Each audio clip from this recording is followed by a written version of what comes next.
How's it going, everyone? It is Andre Williams, and over here we talk stocks and we focus on one thing.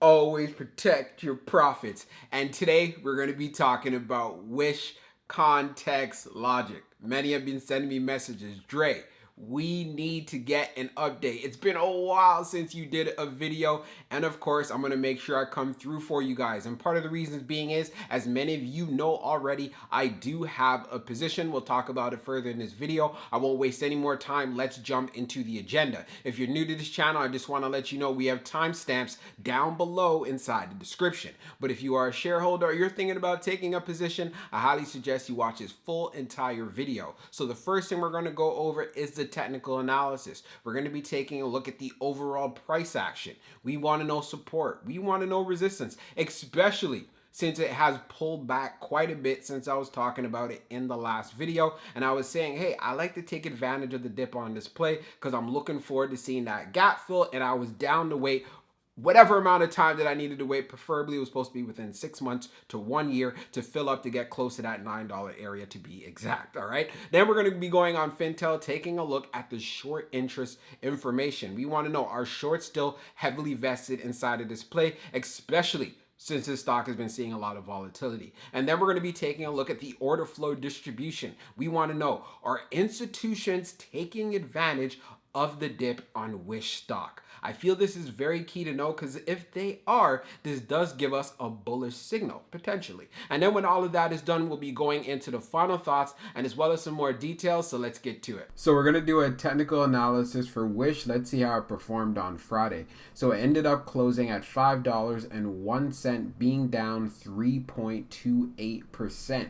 On the low, it tested $4.98, and then on the high, testing $5.29. When we take a look at the volume stats on the day, you can see we traded at 17.698 million shares, and the average volume over 10 trading days being at 37.332 million shares. So you can clearly see we ended up having some below average volume on the day. But one of the things I want to bring to your attention is what we see here on the 1 year daily chart. You can see from the RSI down below, it is well beat up right now, being right at 32 in that oversold territory. And when we take a look at the moving averages on our chart, of course we are below all of them, the 100-day, the 50-day, as well as the 21-day EMA. So when I was talking about Wish, I was looking forward to seeing this gap up, right? We wanted to get that gap fill, seeing it get to at least just under $9. But of course it has pulled back quite a bit. I was adding at the $6 and below range because I felt that was a big opportunity, and we have pulled back to an area of support where we got here to around $4.68. Hey, I could be wrong on that. No, yeah, $4.61 to be exact. So taking that into consideration, I would love for this to act as an area of support. But do keep in mind, if we have volatility continuing in these markets, I wouldn't be shocked if we end up pulling back to these levels, back into the fours. But hey, I see that as an opportunity because I still feel like this stock within a year should be able to have some movements to fill in this gap. Now, as far as resistance is concerned, you can see right here at the $5, and let's just call it $5.30 level. This is an area you're going to want to keep an eye on. If we're able to get past this 530 level, then I'd love to see us come here to reclaim the 21-day EMA at $5.78. That would be the most preferable situation here, and then we can gain some momentum. And then of course the next level of resistance will be right here around this 50-day, right at $7.10. But for the most part, like I said, if the market continues to be in the choppy state it's in and stocks continue to pull back, I wouldn't be surprised if we go back visiting into the fours. So we're going to take a look at the recent institutional ownership and short interest information for Wish. So scrolling down on the page, green rows indicate new positions, while red rows indicate closed positions. So as we can see here, for September the 29th, having the most recent filing that I feel is very significant here, we have iBuy Amplify Online Retail ETF that went in with just over 2 million shares. So this is definitely a bullish move right here. And now when we take a look at the short interest, we can see here for the dark pool short volume ratio being at 46.65%. We also have the dark pool short volume at 4.7 million, just over that. And then we have the short interest percentage of float not being listed here. Now, as we scroll down further on the page, the short shares availability is at 6.9 million, updated 25 minutes ago. And then for the short borrow fee rate, it is at 1.03%.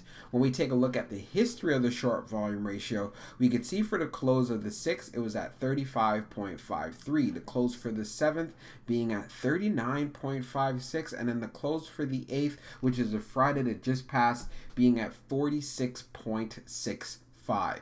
So what this tells me, shorts are definitely doubling down on their position. So there's going to be a lot more volatility in this play, and it's part of the reasons why I was saying it could very easily pull back into the $4 level, and we want to actually see some strength. So now let's jump into the order flow distribution. Now let's take a look at the order flow distribution for Wish. So we can see here on the inflow, it is at 14, and then on the outflow it was at 19.55. Keep in mind this is in the millions. When we take a look at the breakdown, we have 1.04 on the large.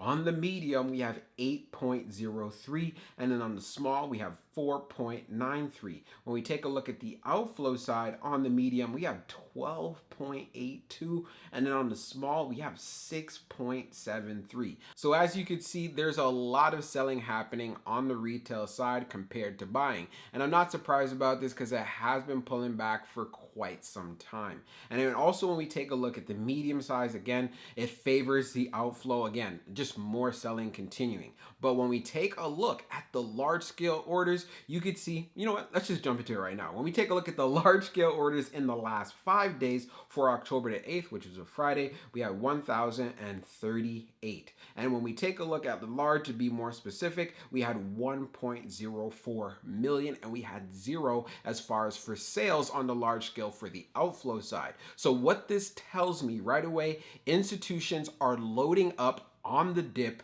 for Wish.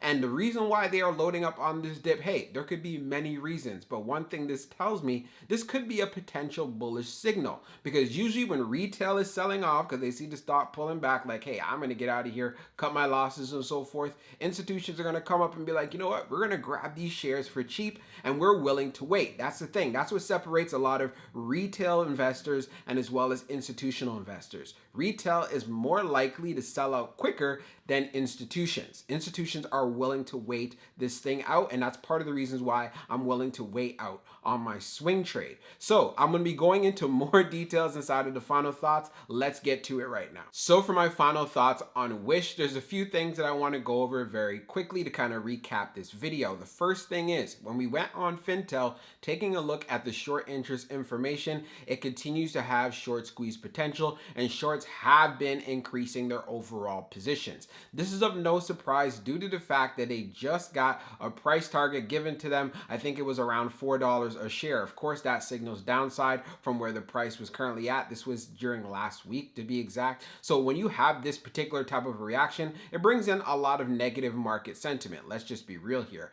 Another thing that I want to go over, institutions are taking advantage of the dip on Wish. And also on top of that, I'll probably put a screenshot somewhere here up on the screen. Institutions have been loading up, and most of the shares are owned by institutions for Wish. So that's something that is great to see. Usually when you have a stock that is mainly owned by retail investors, there's a lot of volatility and it's exposed. I'm telling you, whenever there's some sort of news or just something just occurs overall in general, you'll see some wild swings inside of the stock. Yes, Wish has been pulling back gradually, but as we see it pull back gradually, institutions are continuing to load up. So this is what I find very interesting, and I believe it like this. Why would they be loading up on shares, or why would they even want to own any whatsoever if they do not see any potential upside? So in that particular case, of course, you have to do more homework and as well as some more due diligence. I feel that as far as Wish is concerned, you can't count them out as of yet, and this is why I am still bullish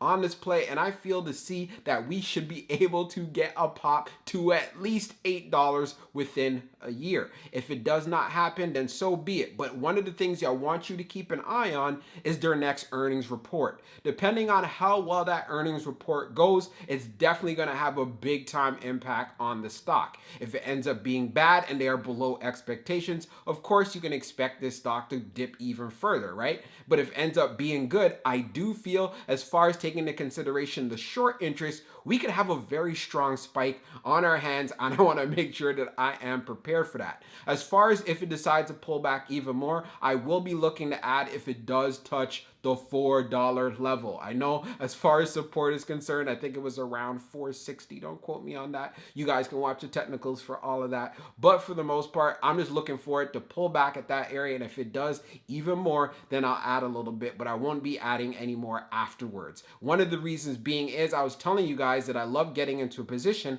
under $6. So I took advantage of that. So I feel like for me to go and average down again, I'd rather for it to go back to 4. But for the most part, I would love to see this play reversed. I would like to see some bullish movement. So if we end up getting a bullish movement, I'm looking for this to move to go to at least to around $8. We do have some choppy markets that are going on, and this is part of the reasons why I feel like we are due for a pullback. I know we've been pulling back for quite some time, but just with all the negative market sentiment and a lot of growth stocks being sold off, and then we have the issue in regards to the interest rates, the 10-year yields. Again, there's a lot that is happening, and this is why I want to make sure you're prepared for that dip. So before you actually go out there and push the buy button and get yourself inside of this play, do your homework. Do your due diligence and just make sure you're not in the middle of a falling knife. And if you do want to get into a position, do not go 100% all in. Split it up. You can split it up in 4 positions. You could split it up in 3 positions. This gives you the opportunity to make sure that, again, you're not just going in heavy and then the stock just continues to pull back on you. Luckily, I know many of you actually got into Wish when it was a lot higher of a price. And I know you're just out there and you're waiting. Hey, if you believe in the company for the long term and you feel it can bounce back, continue to have your high conviction. But I'm not going to tell you what you need to do or what other plans you should have, because at the end of the day, it is your money and it's your job to make sure you put it to work so you can see gains inside of the stock market. So I hope you enjoyed this video, and we'll be talking real soon.